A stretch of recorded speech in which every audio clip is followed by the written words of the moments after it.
میں خطیب سنت حضرت مولانا محمد باقر علی صدیقی قادری چشتی صاحب فارغ التحصیل سیاستہ سے گزارش کرتا ہوں کہ وہ اس نورانی جلسے سے خطاب فرما کر ہم سب کے دلوں کو نور سے منور مجھے عطا فرمائے۔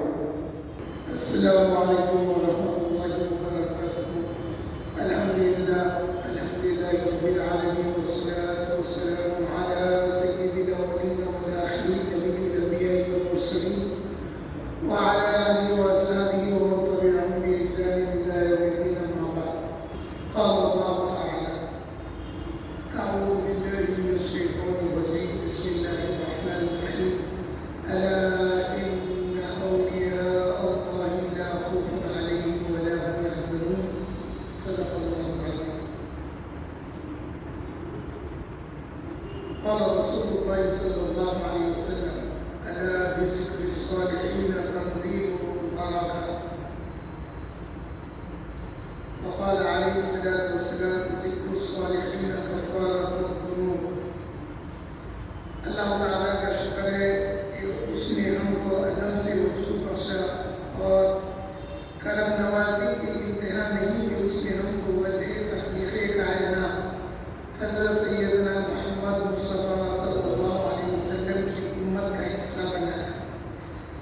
اللہ تعالیٰ جس نے اپنے بندوں کو عدم سے وجود میں لایا تو ان کی رہبری اور رشد و ہدایت اور ان کو ضلالت اور گمراہی سے بچانے کے لیے ہر دور میں اپنے چنندہ خاص و خواص بندے بھی بھیجے۔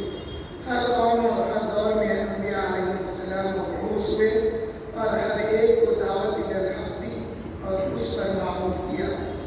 حضرت سید المرسلین محمد مصطفیٰ صلی اللہ علیہ وسلم کے ساتھ ہی نبوت کا دروازہ بند ہو گیا۔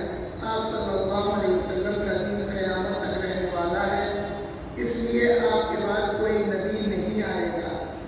بعد از ختم نبوت اللہ نے جو اس دین مبین کا حفیظ و وکیل ہے اپنے بندوں کی رہبری کے لیے اولیاء اللہ بھیجے۔ اولیاء اللہ نے تعلیمات نبوی کو جاری و ساری رکھا۔ جو لوگ اس عاجزی دنیا کی لذتوں میں مشغول ہو کر اپنے خدا کو بھول بیٹھے ہیں، اولیاء اللہ ان کے مردہ قلوب کو اپنے فیض روحانی سے اللہ کے ذکر کی لذت سے مالا مال کرتے ہیں اور ان کو رضائے الہی کا مشتاق بناتے ہیں۔ اولیاء اللہ کی بندگی اور رسول اللہ صلی اللہ علیہ وسلم کی اطاعت سے ایسے ہو جاتے ہیں وہ اپنے تموج روحانی سے سارے ماحول کو نور ہدایت سے منور کر دیتے ہیں۔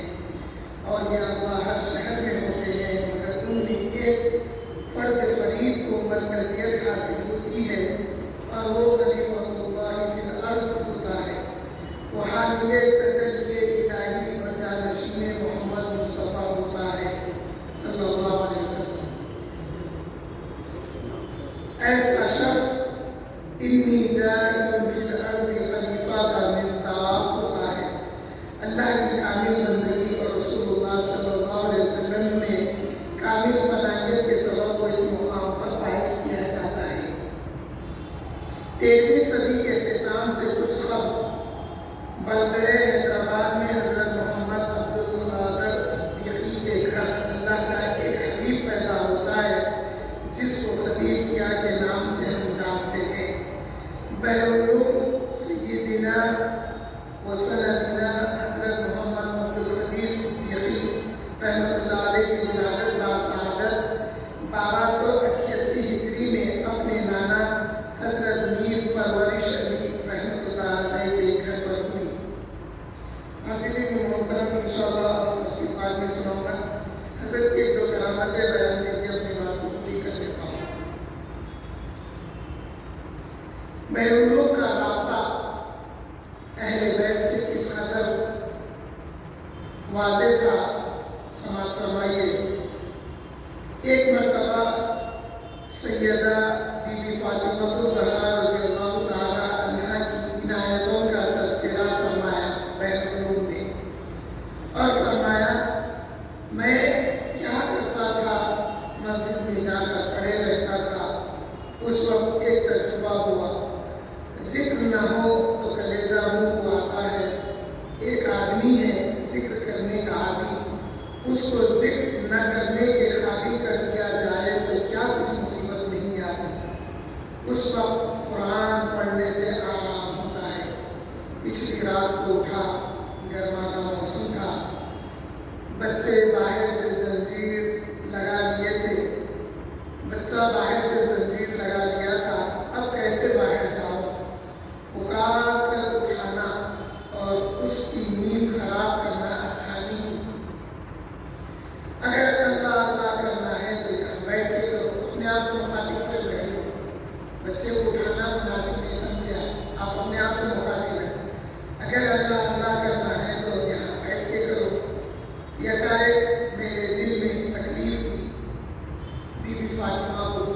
ذکر نہ کرنے کی وجہ سے جو تکلیف محسوس کی، اس تکلیف میں بی بی فاطمہ کو پکارا، اماں رسول اللہ صلی اللہ علیہ وسلم کی قسم ہے اس وقت سنبھال لیجیے مجھے۔ حضرت علی کرم اللہ وجہہ اور بی بی زہرا نے اپنے اس غلام کو کبھی پیٹھ نہ دکھائی، تو معلوم ہوا جب بہرلوم نے ان ہستیوں کو پکارا ہے انہوں نے آپ کی مدد کی ہے۔ اس وقت سکون ہو گیا۔ بی بی فاطمہ نے فرمایا، ارے پریشان کیوں ہوتا ہے، گلی میں اندھیرا رہتا ہے تو اسے پار کرنا پڑتا ہے، اس پار روشنی ہے، بس ذرا گلی پار کر لینے تک کی پریشانی ہے، اس سے کیا کرنا۔ یعنی مثال دے کے فرمایا جو تکلیف محسوس کر رہے ہیں اس کی مثال بی بی فاطمہ نے فرمایا کہ ارے پریشان کیوں ہوتا ہے، گلی میں تو اندھیرا رہتا ہے، گلی پار کرنا ہے، یعنی تو اس سے پار کرنا پڑتا ہے، اندھیرے سے گزرنا پڑتا ہے، اس کے باہر روشنی ہے، تو جب تک یہ اندھیرے سے نہیں گزری ہے روشنی حاصل نہیں ہوتی۔ سبحان اللہ، سیدہ بی بی فاطمہ رضی اللہ عنہا کی ایسی خوش بنائی حضرت خطاب کو حاصل تھی، حضرت بہرلوم کو حاصل تھی کہ حضرت بہرلوم پکارتے ہی مدد کے لیے آ جاتے تھے، مدد حاصل ہوتی تھی۔ ایک اور بات، حضرت امام حسن رضی اللہ تعالیٰ عنہ جنت البقیع میں امام حسن کی مزار مبارک کی زیارت کا تذکرہ کرتے ہوئے فرمایا، جنت البقیع میں امام حسن کی مزار پاک کے پاس بیٹھ کر دلائل الخیرات پڑھ رہا تھا۔ معلوم یہ ہوا ہمارے اسلاف کا طریقہ ہے جنت البقیع میں اہل بیت کے پاس دلائل الخیرات پڑھنا، بڑوں کی سنت ہے ہماری۔ جنت البقیع میں امام حسن رضی اللہ عنہ کی مزار پاک کے پاس بیٹھ کر دلائل الخیرات پڑھ رہا تھا کہ آواز آئی، عبد القدیر پڑھنے میں منہمک تھا، پھر آواز آئی عبد القدیر، چونکا، حضرت فرماتے ہیں چونکا، عرض کیا لبیک یا امام، امام نے فرمایا تم کو حدیث پہنچی ہے رسول اللہ صلی اللہ علیہ وسلم کے اوپری جسم سے میں مشابہ ہوں اور نیچے کے جسم سے حسین مشابہ ہے، عرض کی پہنچی ہے۔ یہاں پہ ایک بات، جو صاحب سند ہوتے ہیں انہی سے سند پوچھی جاتی ہے اور انہی سے حدیث پوچھی جاتی ہے۔ بہرلوم صاحب سند ہے، ایک تو سند وہ سند جو تحریری ہے وہ بھی ہے اور امام حسن سے بھی آپ کو سند حاصل ہے۔ اس بات امام حسن نے فرمایا کیا مطلب سمجھے؟ بہرلوم فرماتے ہیں میں نے عرض کیا میں کیا سمجھ سکتا ہوں جو امام سمجھائے؟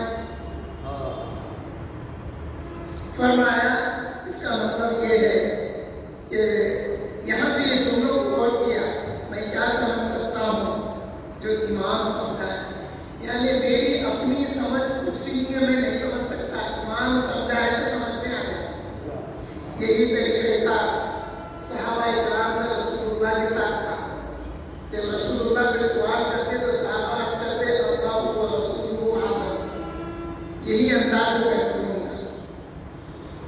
اب امام حسن فرما رہے ہیں اس کا مطلب یہ ہے کہ رسول اللہ صلی اللہ علیہ وسلم کو عالم عربی سے جتنا ربط ہے عالم سفلی سے بھی ہے، عربی اوپر سفلی نیچے، زمین کے اندر نیچے کے حصہ، عالم عربی سے رسول اللہ صلی اللہ علیہ وسلم کو جو رابطہ تھا اس کا مظہر میں ہوں۔ امام حسن فرما رہے ہیں کہ عالم عربی سے رسول اللہ کا جو واسطہ تھا اس کا مظہر میں ہوں فرما رہے ہیں، اور جو